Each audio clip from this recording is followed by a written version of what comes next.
Assalamualaikum warahmatullahi wabarakatuh. Selamat datang ke CA Channel bersama Cikgu Amin.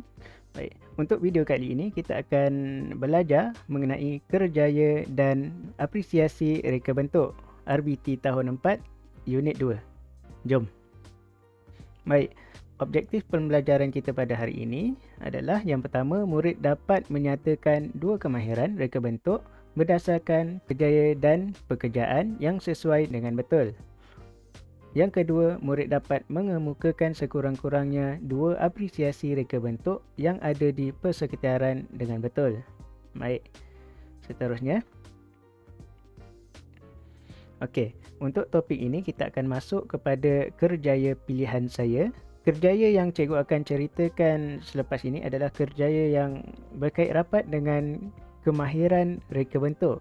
Okey, jadi yang pertama kita lihat kerjaya pereka grafik. Jadi pereka grafik ini kerjanya menggabungkan unsur kesenian dan teknologi dalam menghasilkan sesuatu grafik ataupun visual. Jadi kalau kita tengok logo-logo apa? Logo iPhone, logo jam G-Shock, logo syarikat, ataupun iklan-iklan yang kita tengok di jalan-jalan raya itu, pereka grafik yang bertanggungjawab mereka bentuk grafik tersebut. Jadi pereka grafik ini memerlukan kemahiran seni yang baik dan juga kemahiran menggunakan teknologi seperti aplikasi Illustrator untuk menghasilkan grafik yang baik. Okey, yang kedua adalah kerjaya chef. Chef ini menghasilkan rekaan makanan mengikut kreativiti mereka. Jadi chef ini kebiasaannya kita dapat lihat mereka pandai mengukir buah-buahan. Bukan buah-buahan saja, kadang kentang ataupun bahan-bahan makanan yang lain.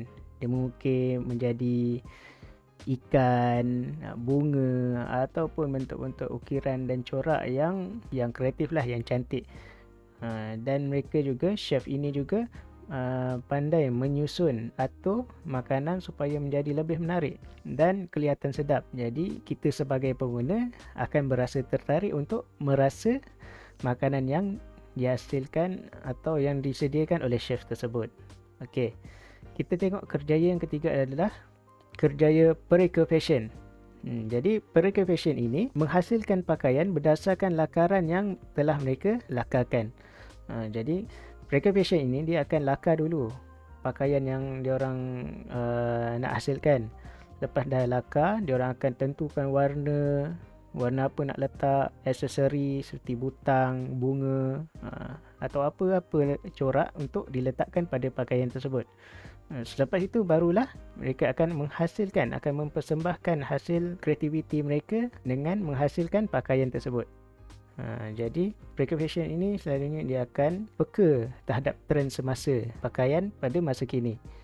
Okey, baik, kita tengok kerjaya yang seterusnya, iaitu juru animasi. Juru animasi ini kerjanya membabitkan proses mereka bentuk sesuatu karakter animasi. Bukan saja karakter, termasuk juga latar belakang suatu cerita atau suatu cerita kartun tersebut. Okey, terdapat 3 syarikat gergasi animasi yang ada di Malaysia. Seperti mana yang kamu tahu, yang pertama adalah Les Kopak, iaitu membuat animasi Upin dan Ipin. Kedua adalah Wow Animation. Wow Animation menghasilkan animasi Ejen Ali. Dan yang ketiga adalah Animonstar Studios yang terkenal dengan karakter Bobo Boy mereka. Jadi mereka ini memerlukan kreativiti yang tinggi dan juga perlu kreatif dalam menghasilkan suatu rekaan karakter animasi tersebut supaya karakter yang dihasilkan nampak gempak dan menarik untuk ditonton. Okey, jadi yang seterusnya adalah kerjaya arkitek. Okey, arkitek ini kerjanya membuat lakaran reka bentuk bangunan berdasarkan kehendak pelanggan. Okey, jadi arkitek ini memerlukan kemahiran seni yang tinggi, boleh dikatakan tinggi juga, dan juga memerlukan ketelitian dan juga ilmu matematik, fizik, supaya bangunan yang direka bentuk itu sesuai dengan persekitaran negara tersebut. Dalam masa yang sama, menempati cita rasa pengguna. Okey.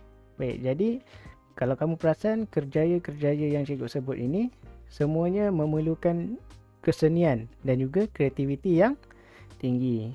Begitu juga dengan ilmu-ilmu yang lain lah, yang berkaitan dengan sesuatu kerjaya tersebut. Seterusnya,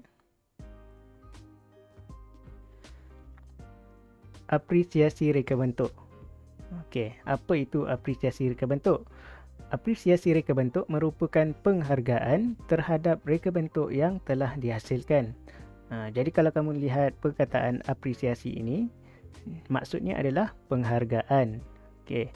Jadi semua barang yang telah direka bentuk mempunyai fungsi yang tersendiri. Okey, jadi kita tengok kepada reka bentuk botol air. Okey, ada 3 reka bentuk botol air. Yang pertamanya mudah dibawa. Jadi reka bentuk botol air yang pertama ini dia ada bag, dan tali inilah yang membuatkan botol air ini menjadi lebih mudah untuk dibawa.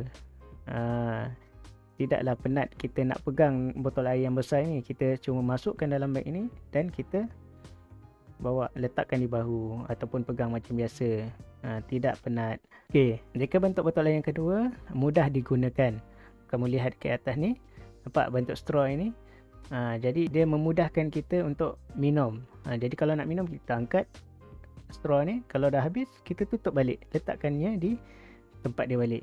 Jadi rekaan seperti ini memudahkan pengguna untuk minum dan menutup botol tersebut. Jadi reka bentuk botol air seperti ini memudahkan pengguna untuk meminum air. Untuk reka bentuk yang ketiga, jelas sekali reka bentuk ini lebih mudah untuk dipegang. Sebab apa? Nampak ada pemegang ni. Walaupun tangan kita basah ke licin, jadi kita pegang botol air tu tidaklah tergelincir ataupun terlepas daripada genggaman. Reka bentuk macam ni membuatkan kita lebih yakin untuk memegang botol air tu ketika minum ataupun nak bawa ke mana-mana lah. Okey. Jadi sampai di sini saja video pembelajaran kita pada hari ini. Jadi untuk video yang seterusnya kita akan masuk kepada elemen dalam reka bentuk dan juga kita akan mengenal jenis-jenis garisan dalam reka bentuk. Okey, sekian sahaja daripada cikgu. Semoga kita berjumpa lagi. Assalamualaikum warahmatullahi wabarakatuh. Bye bye.